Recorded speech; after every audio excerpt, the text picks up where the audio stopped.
اپنے گھروں کی معاشرت نبی والی لاؤ، ایک دوسرے کی تعریف کرو، ایک دوسرے کی حوصلہ افزائی کرو۔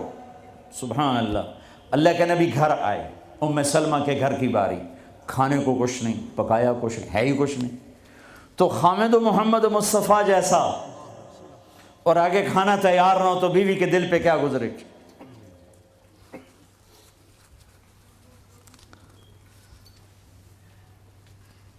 آپ نے پوچھا ام سلمہ کھانا کھانے کو کچھ ہے؟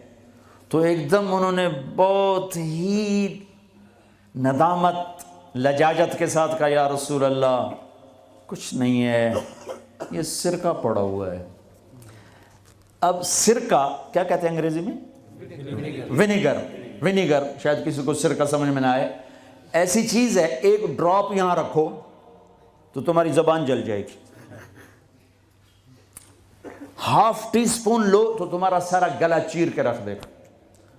اور میں غلطی سے کوئی سرکے میں، بعض سلاد پہ ہوتا ہے نا سرکہ ڈالا ہو، میں غلطی سے میرے منہ میں کوئی ایک پتا بھی چلا جائے تو ایک ہفتہ میرا گلا گیا، اتنا میرا سینسٹیو گلا ہے اس سے۔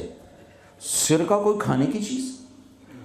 انہوں نے تو عاجل، یا رسول اللہ بھائی ایک سرکہ ہے، ہائے ہائے ہائے ہائے۔ آگے میرے نے کہ سرکہ بھی کوئی کھامن دی شاید، تو اتنا ہی نہیں پتا بھائی سرکہ کھامن دا نہیں ہوتا۔ میرے نبی نے فرمایا ہو نعم الادام الخل، ام سلمہ سرکے جیسا تو سالن ہی کوئی نہیں، ہے سرکے جیسا تو سالن ہی کوئی نہیں۔ کیسے اپنی بیگم کو شرمندگی سے نکالا اور احساس کمتری سے نکالا، سرکے جیسا تو سالن ہی کوئی۔ جس گھر میں سرکہ ہے انہیں کسی سالن کی ضرورت ہی کوئی نہیں۔ یوں حوصلہ بڑھایا جاتا ہے۔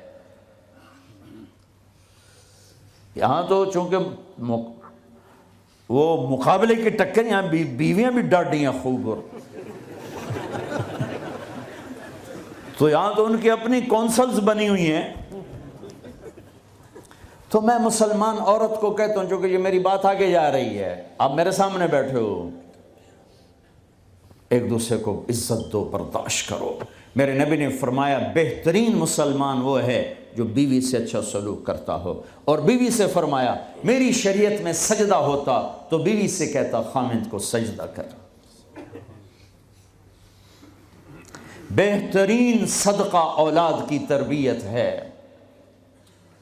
پورا گھر میرے نبی نے نقشہ بنا، ہر ایک کی قیمت بتائی۔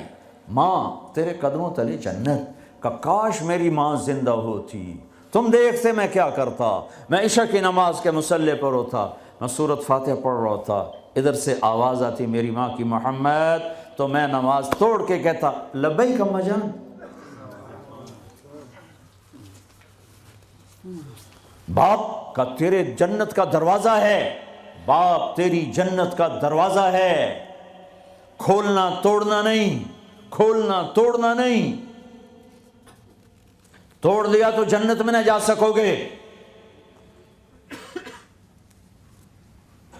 سب سے بہترین مسلمان جو بیوی سے اچھا سلوک کرے، سب سے بہترین عورت جو اپنے خامند کی منشا کو دیکھے۔ پھر آپ نے ایک عجب بات فرمائی جو معاشرے میں بہت بوجھ بنتا ہے جس کا، ہاں بھائی تمہیں ایسا صدقہ بتاؤں جس سے بڑھ کے کوئی صدقہ نہیں، تمہیں ایسا صدقہ بتاؤں جس سے بڑھ کے کوئی صدقہ نہیں۔ انہوں نے کہا جی کیا؟ کہا الابنۃ المردودہ، جس کی بیٹی کو طلاق ہو گئی یا بیوہ ہو گئی اور گھر واپس آ گئی ماں باپ کے، یا ماں باپ نہیں ہے تو بھائی ہیں، وہ ایک بوجھ بنتی ہے ماں باپ پر بھی، اور بھائی تو ویسے ہی باغی ہو جاتے ہیں۔ میرے نبی نے فرمایا اس بچی پہ خرچ کرنا کائنات کا سب سے افضل صدقہ ہے۔ گھر، ایک گھر کیسے چلتا ہے؟ ہمارے ہاں پنجاب سندھ بلوچستان سرحد میں بہنوں کو وراثت میں کوئی حصہ نہیں ملتا، سب بھائی کھا جاتے ہیں۔ میرے نبی نے فرمایا جس کو اللہ نے 2 بہنیں دیں اس نے ان کا حق ادا کیا، شادی کی، حق ادا کیا۔ ماں باپ کی وراثت میں سے ہوتا ہے اگر میں نے کوئی خود کمایا ہے اس میں بہنوں کا حق نہیں. ماں باپ سے اگر 1 روپیہ بھی آیا ہے تقسیم کیا جائے گا. جس نے بہنوں کا حق ادا کیا، شادی کی حق ادا کیا، اس پہ جنت واجب ہو گئی.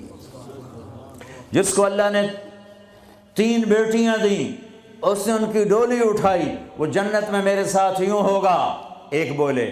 اگر 2 ہوں، کہ جس نے 2 بیٹیوں کی شادی کی وہ بھی ایسے ہوگا. اللہ بھلا کرے.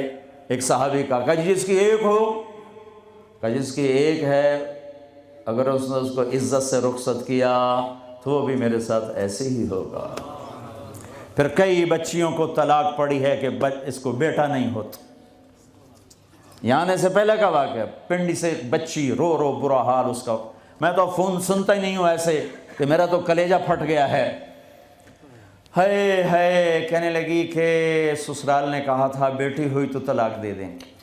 تو میں نے کہا اس میں میرا کیا قصور ہے، اور بیٹی ہی ہوئی اور مجھے طلاق پڑ گئی اور میں گھر آ گئی 22 سال کی عمر میں.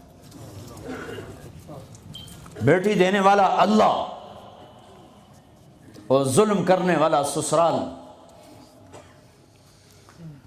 میرے نبی کو اللہ نے بیٹے دے کے اٹھا لیے. قاسم اٹھا لیے، عبداللہ اٹھا لیے، ابراہیم اٹھا لیے. 4 بیٹیاں دی، 3 زندگی میں اٹھا لی. زینب، ام کلثوم، رقیہ، تینوں آنکھوں کے سامنے چلی گئیں. فاطمہ سے نسل چلی. آپ نے فرمایا لوگوں کی نسل بیٹے سے چلتی ہے، میری نسل میری بیٹی فاطمہ سے چلی. اس لعنت کو دھویا. عورت کا کیا قصور ہے اگر اس بیچاری کو بچیاں ہو رہی ہیں؟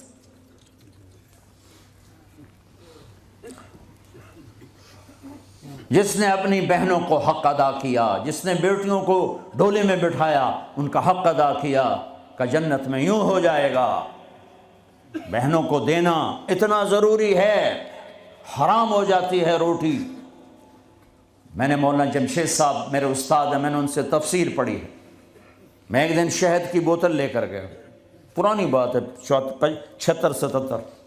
میں نے کہا حضرت یہ ہدیہ ہے. فرمایا کہاں سے لائے ہو؟ میں کہا جی میرے اپنے باپ کا ہے.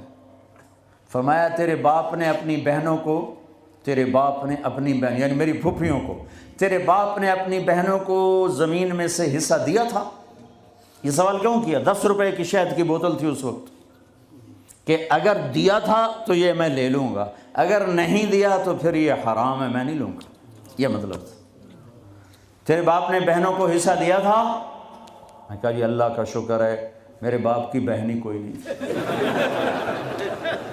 2 بھائی، ساری زمین 2 بھائیوں کی، 2 بھائیوں.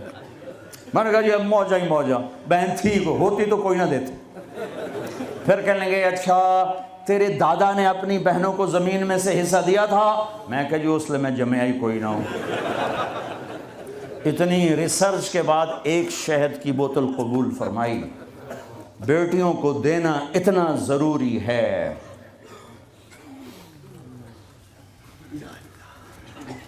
میں اپنے نبی والی معاشرت قائم کرو، اپنے نبی والی معاشرت قائم کرو. محبت ہو، سچائی ہو، الفت ہو، درگزر ہو، معاف کرنا ہو، طلاق سے بچو، جھوٹی شادیاں نہ کرو، پیپر کی شادیاں نہ کرو. اللہ کے واسطے یہ دھوکہ نہ دو.